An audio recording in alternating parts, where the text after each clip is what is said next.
lutter avec Dieu pour être béni. Donc pour commencer, shalom.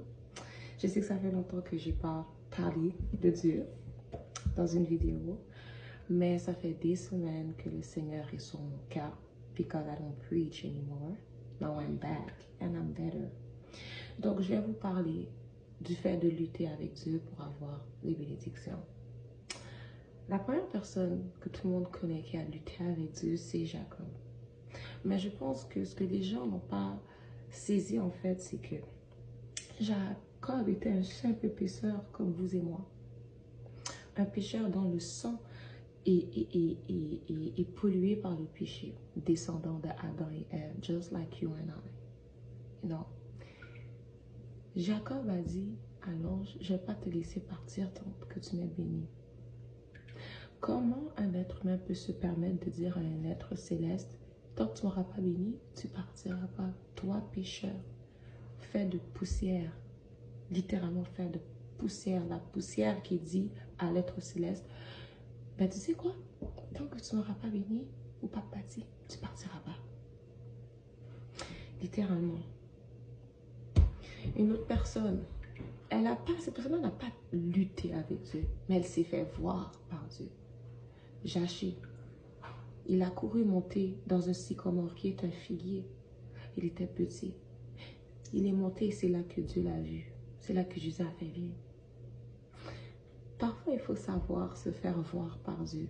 Et parfois, il faut lutter avec Dieu pour avoir ce qu'on veut. C'est important. Ce n'est pas toute chose qui est bloquée par Satan.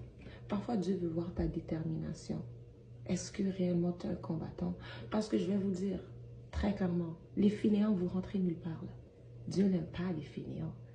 Les fainéants ne vont pas hériter du royaume des cieux parce que la parole elle est claire. Ce sont les violents qui s'en emparent. Tu dois faire violence à ta chair, à tes émotions. Tu dois faire violence à plein d'affaires pour rentrer.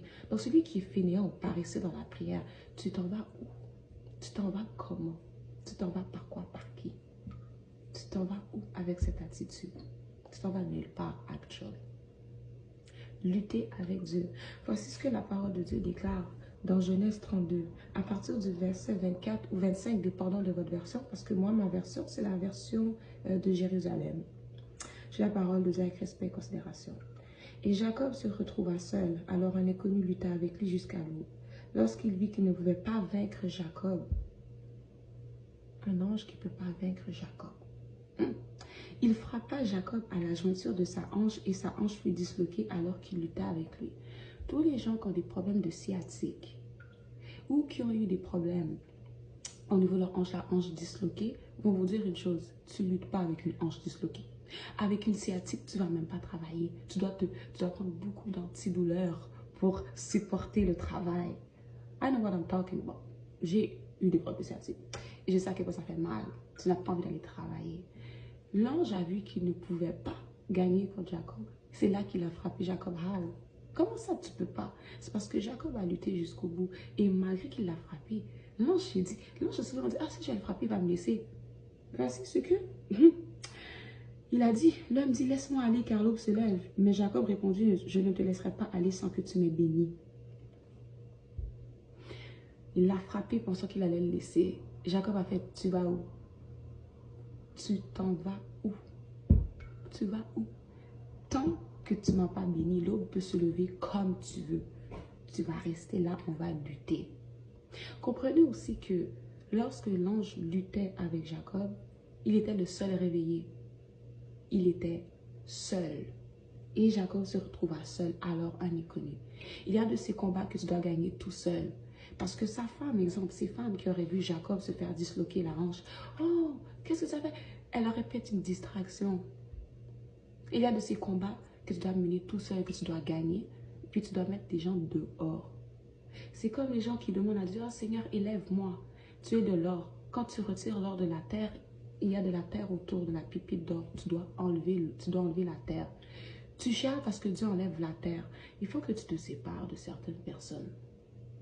À ce moment-là, il était séparé, il était seul. Sa famille était sûrement en train de dormir quelque part là dans le désert, je ne sais pas. Mais en tout cas, à ce moment-là précis, il se retrouva seul. Et il a forcé la main de Dieu. Il a forcé la main de Dieu.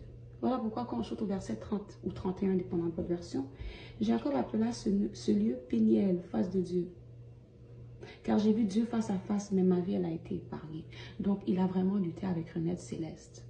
L'être céleste a dû casser sa hanche là, et ça, même là, il a été béni. Monter dans l'arbre pour se faire voir. Parfois, il faut se faire voir par Dieu. Dieu te voit, mais parfois il faut se faire voir par Dieu. C'est pas comme si quand Jésus marchait, il n'avait pas vu le petit là. Jésus a vu, oh, il est Dieu, il voit.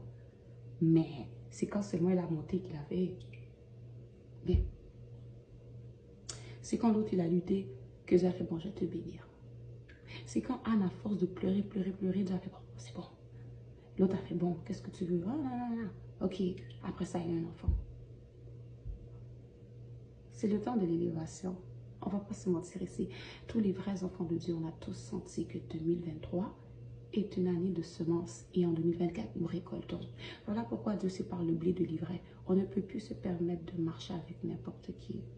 C'est fini. C'est terminé. C'est terminé ça. C'est l'année où nous sommes restaurés. C'est l'année où nous luttons avec Dieu pour avoir nos bénédictions. Où nous montons dans l'arbre pour que Dieu descende et vienne chez nous. Et c'est l'année où nous disons à Satan, arrière de moi. C'est cette année où vous devez dire, arrière de moi, Satan. Parce que Satan est audacieux. Un être qui s'est fait lancer du ciel comme un sac patate se permet de venir nous combattre. Nous, alors que nous, Dieu a combattu avec nous et puis il a réussi à nous bénir.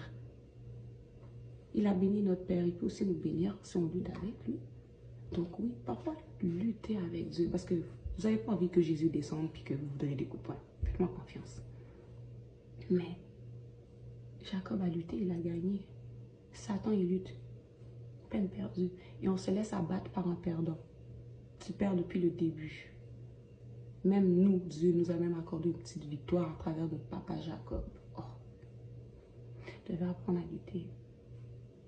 Non, moi, je suis calme. J'ai vraiment l'air beaucoup fatiguée, je sais. Mais c'est réel. Le combat, il est réel. Cette année, c'est le temps de lutter. C'est le message que j'avais pour le peuple de Dieu. Sur ce, que Dieu vous bénisse.